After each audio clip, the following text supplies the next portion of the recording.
way, going to the store and getting the bread. Who gave you that bread? Price Chopper and ShopRite. Isn't that lovely? Thank you, Price Chopper. Thank you, ShopRite. We have people that go pick it up. They don't bring it to us. We have to go pick it up. Well, sure, yeah. And I can't tell you the names of one is Chuck and Kathy. Thank you. They do it on Tuesday and Thursday because they're the ones that bring me here on Tuesday and Thursday. And Wednesday, Ruth brings me. Okay, that was yesterday. Do you live far away? No, I just live here in Greenport Manor. Oh, all right. Any way you can. Because we need the people. You see, we have so many articles here that can't go because the needy ones aren't here. Yes, they need transportation. All needy people, come. Yeah. We want to help you, and we have right. all these beautiful things to give you. Oh, yes, you must mention the literature. There's much literature here. Literature? Chris. This is by Chris. This is by Chris. Yeah, we can't forget him. Now, okay, I want to look out the door and show the people what's across the street. Now, what's across the street? Street is the Light Center. Light? Light. A. Oh, a light center. Okay, it is run by the Roman Catholic Church. It's that white building? That's the white building. Okay, they own that building. And they offer free clothing, children's, also help for the mothers to be. And when you have little ones too. And I hope they discourage them from abortion. And hope they discourage them from abortion. Is that the abortion center? No, the abortion center is the white place? Oh, well, it says Planned Parenthood. There is a sign that says Planned Parenthood. And then there's a third building, you told me? No, that's it. That's it. The three of us really right here. I want to thank you people, all of you, for giving your lives, your time, and your energy to help the needy. Amen. You want to put this out, and I'm going to take this out. Yeah, I'm going to hide some for 4 to 6. Tonight. Yeah, I know. 4 to 6. Okay? So. You're having a birthday pretty soon, Rose? July 14th. And how old will you be? I will be 90. You will be 90? Yes. Thank you. You're welcome. But in the meantime, Okay. I'm going to take Glendora so she can go shopping. Okay. Jesus is coming again soon. Are you ready? I am ready. I am ready. Are you ready? I'll help you be ready. We can do it. I aver, I avouch, I asseverate that we can all get ready. And we will have so much fun. Amen. Hubbub.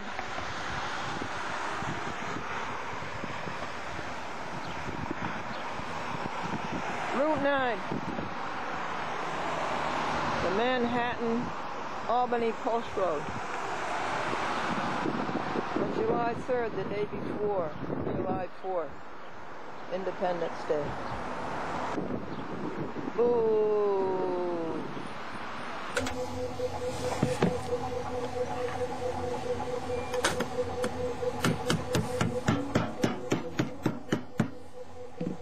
Joe, computers are in the Bible. Eve said to Adam, "Do you want an apple too?"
Let's pretend like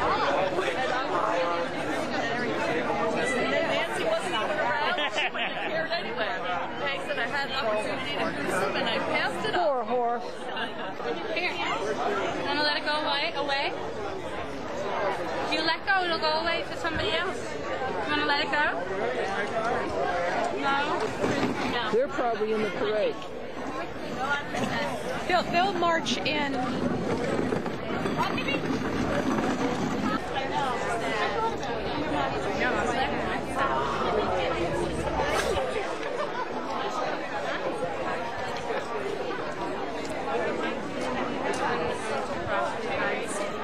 Lean back, relax. I'll put this back in on her.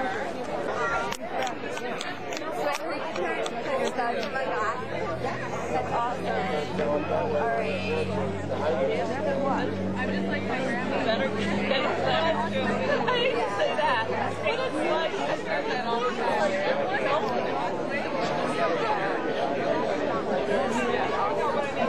this time of the year.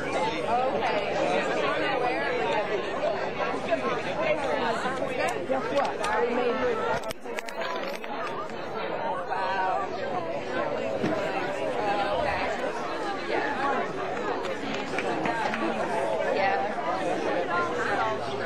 This is our postmaster.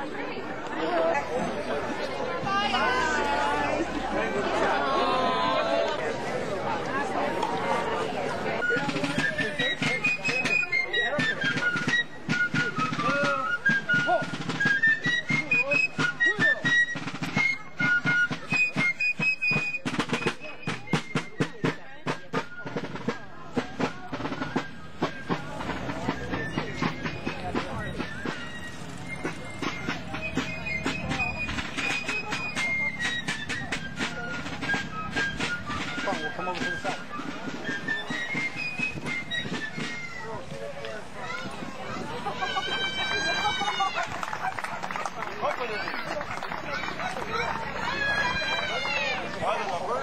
We need to go around. There can be What are you on? Five. Thank you. One. Oh, no, you're not right. I just can't say.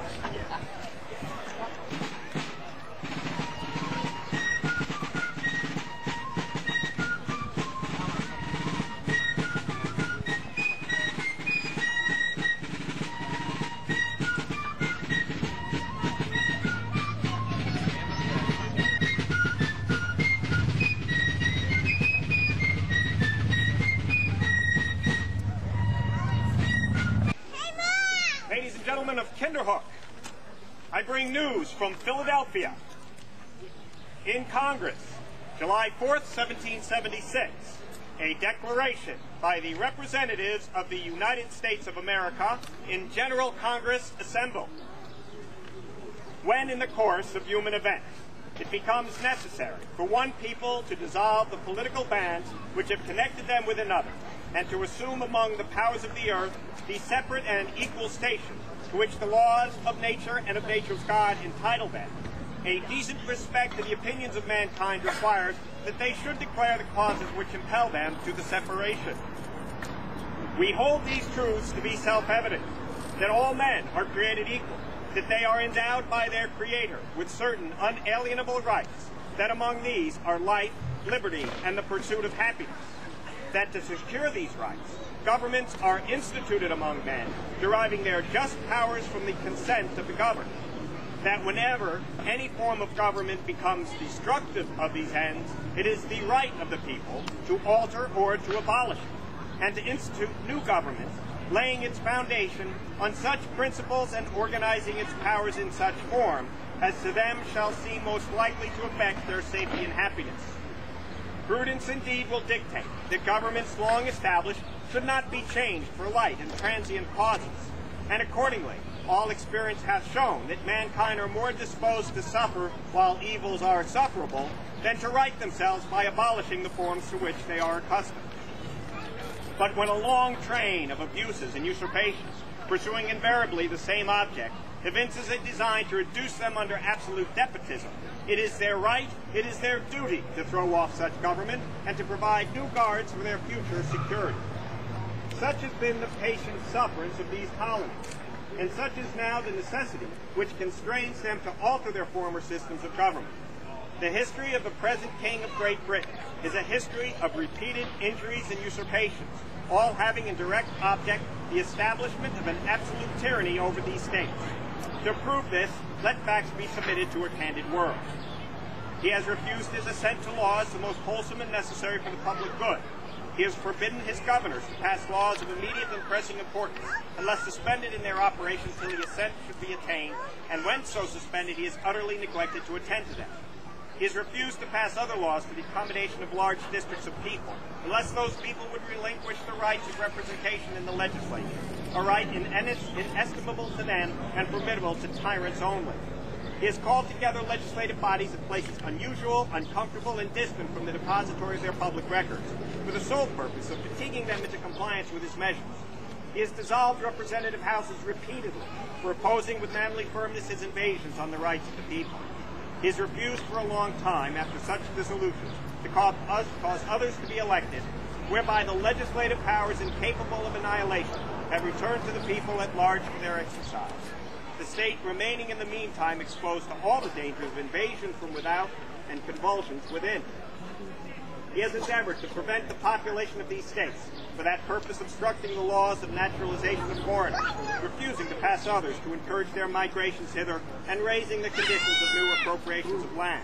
Obstructed the administration of justice by refusing assent to laws for establishing judiciary powers. He has made judges dependent on his will alone for the tenure of their offices and the amount and payment of their salaries. He has erected a multitude of new offices and sent hither swarms of officers to harass our people and eat out their substance. He has kept among us in times of peace standing armies without the consent to the military, independent of and superior to civil power. He has combined with others to subject us to a jurisdiction foreign to our Constitution and unacknowledged by our laws, giving his assent to their acts of pretended legislation, for quartering large bodies of armed troops among us, for protecting them by a mock trial from punishment from any murders for which they should commit on the inhabitants of these states, for cutting off our trade with all parts of the world, for imposing taxes on us without our consent, for depriving us in many cases of the benefits of trial by jury, for transporting us beyond seas to be tried for pretended offenses, for abolishing the free system of English laws in the neighboring province, establishing therein an arbitrary government, and enlarging its boundaries so as to render it once an example and fit instrument for introducing the same absolute rule into these colonies, for taking away our charters, abolishing our most valuable laws, and altering fundamentally the forms of our government, for suspending our own legislatures and declaring themselves invested with power to legislate for us in all cases whatsoever. He has abdicated government here by declaring us out of his protection and waging war against us. He has plundered our seas, ravaged our coasts, burnt our towns, and destroyed the lives of our people. He is at this time transporting large armies of foreign mercenaries to complete the works of death, dissolution, and tyranny, already begun with circumstances of cruelty and perfidy scarcely paralleled in the most barbarous ages, and totally unworthy of the head of a civilized nation. He has constrained our fellow citizens, taken captive of our high seas to bear arms against their country, to become the executioners of their friends and brethren, or to fall themselves by their hands. He has excited domestic insurrections against us, and has endeavored to bring on the inhabitants of our frontiers the merciless Indian savages, whose known rule of warfare in an undistinguished destruction of all ages, sexes, and conditions. In every stage of these oppressions, we have petitioned for redress in the most humble terms. Our repeated petitions have been answered only by repeated injury. A prince whose character is thus marked by every act which may define a tyrant is unfit to be ruler of a free people. Nor have we been wanting in attention to our British brethren.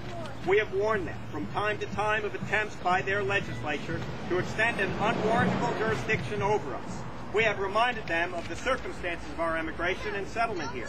We have appealed to their native justice and magnanimity, and we have conjured them by the ties of our common kindred to disavow these usurpations, which would inevitably interrupt our connections and correspondence. They too have been deaf to the voice of justice and of consanguinity. We must therefore acquiesce in the necessity which denounces our separation, and hold them as we hold the rest of mankind, enemies in war, in peace, friends. We therefore, the representatives of the United States of America, in General Congress assembled, appealing to the Supreme Judge of the world for the rectitude of our intentions, by authority of the good people of these colonies, solemnly publish and declare that these united colonies are, and of right ought to be, free and independent states, that they are absolved from all allegiance to the British Crown, and that all political connection between them and the state of Great Britain is and ought to be totally dissolved, and that as they have full power to levy war, conclude peace, contract alliances, establish commerce, and to do all other acts and things which independent states may of right do, and with the support of this declaration, with a firm reliance on the protection of divine providence, we mutually pledge to each other our lives, our fortunes, and our sacred honor. Ladies and gentlemen, I give to you the United States of America. Hip, hip.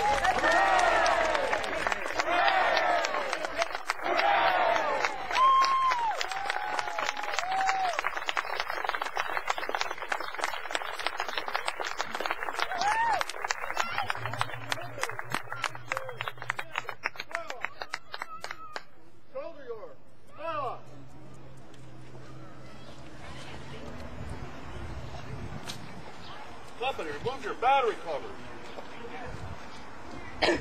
Company, take care. Charge your firearms. Half-cock your firearms. Handle your cartridge.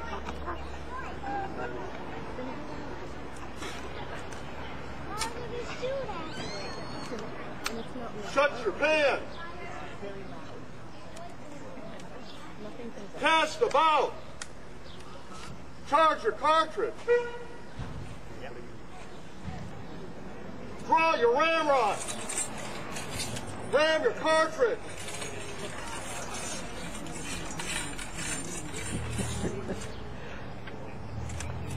Return your ramrods. Shoulder your firearms. Please move quickly. That way. Company, take care. We're going to shoot it toward the March. By the right wheel. March.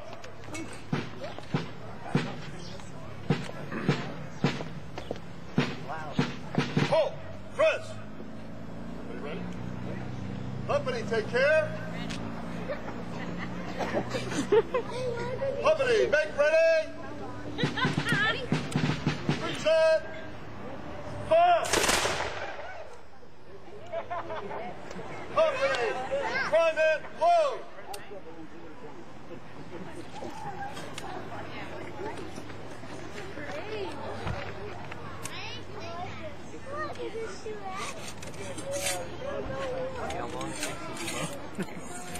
Rapid fire.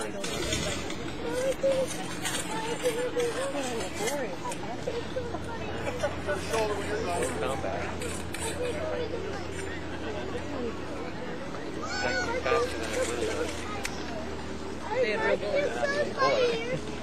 Company, take care. Company, make ready. Reset. Fire. Company, shoulder firearms. Company, to the right above. Face. Company, to the left wheel. March. So I think they're done. 2 shots. I thought they were going to do the rebuttal.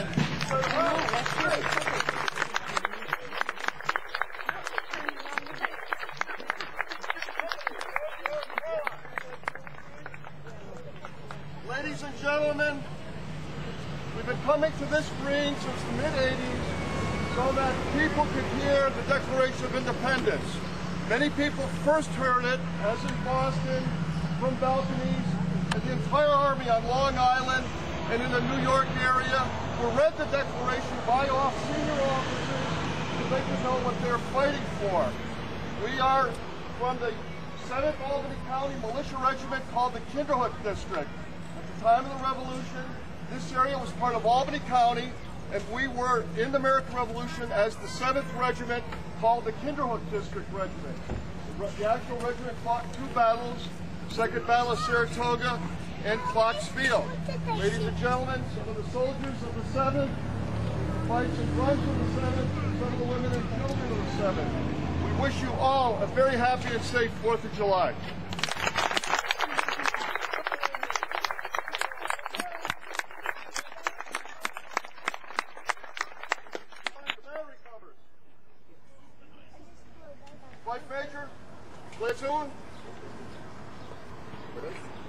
Everybody take care of the march.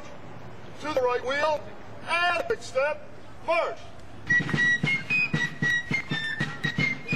March.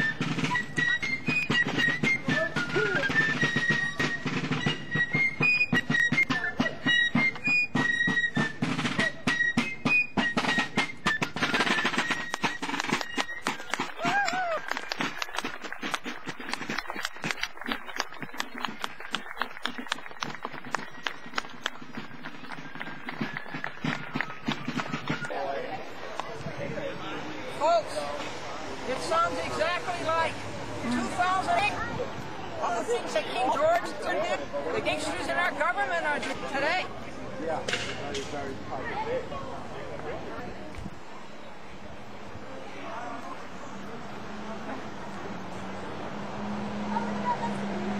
Martin Van Buren, 8th President of the United States, Vice President for Andrew Jackson, Kinderhook lawyer.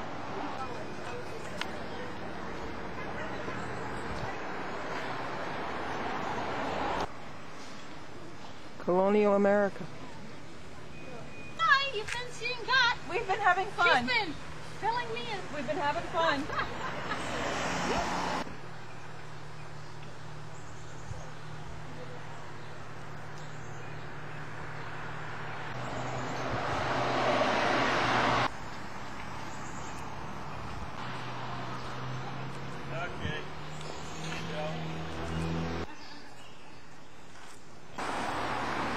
I believe that Van Alstyne lived in that white one and went to law school in the brick one.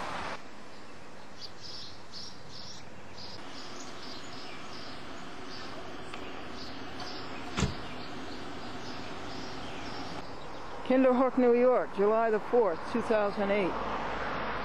Anno Domini. Route 9, the Albany, Manhattan Post Road. Hail damage? Yeah, the hats are all shredded. Oh. Looks like a salad. Roses did all right.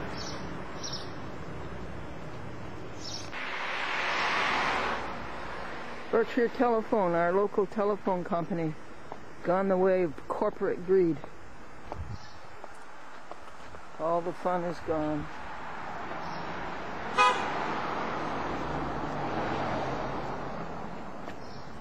There's my church, the Kinderhook Reformed Church, Protestant, Dutch Protestant Church, Reformed Church of America. And that's the town clock.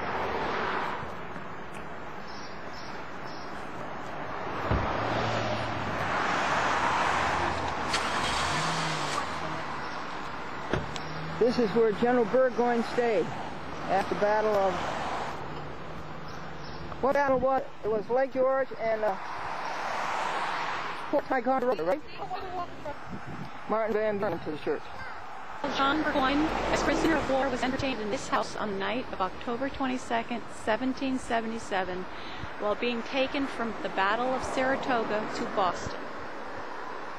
To face King George III, who said to him, "You lost my colonies." Did you get the house? Yeah, I got the house, thank you.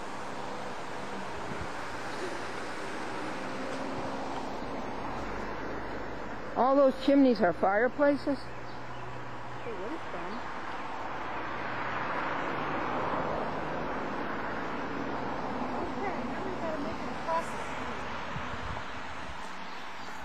been. And this is the Martin Van Buren Elementary School. And so, we've had a little tour of Kinderhook, New York. Thank you, Jane Dean, for putting up the flags.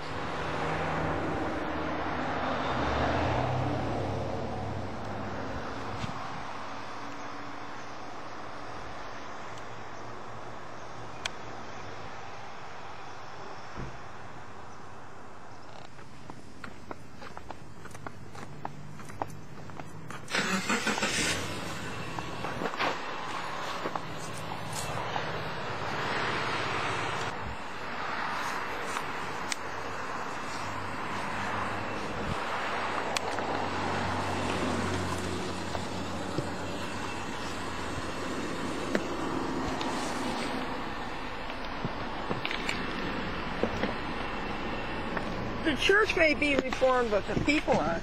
Okay,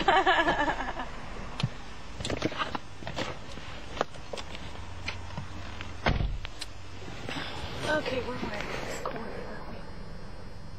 Thank you. Guess we'll go this way.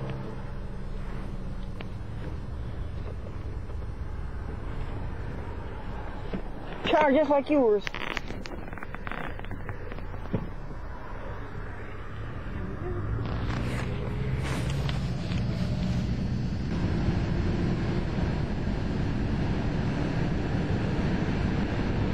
Albany, Manhattan Post Road.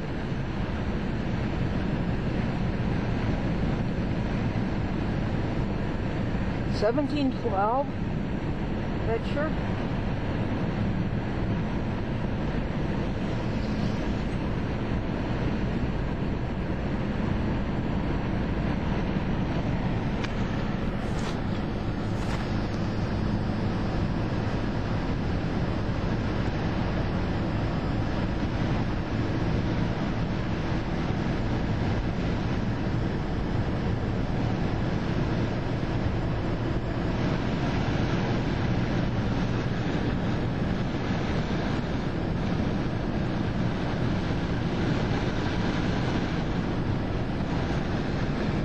Our Blue Sky Preserver is chasing away all that gray poison aerosol.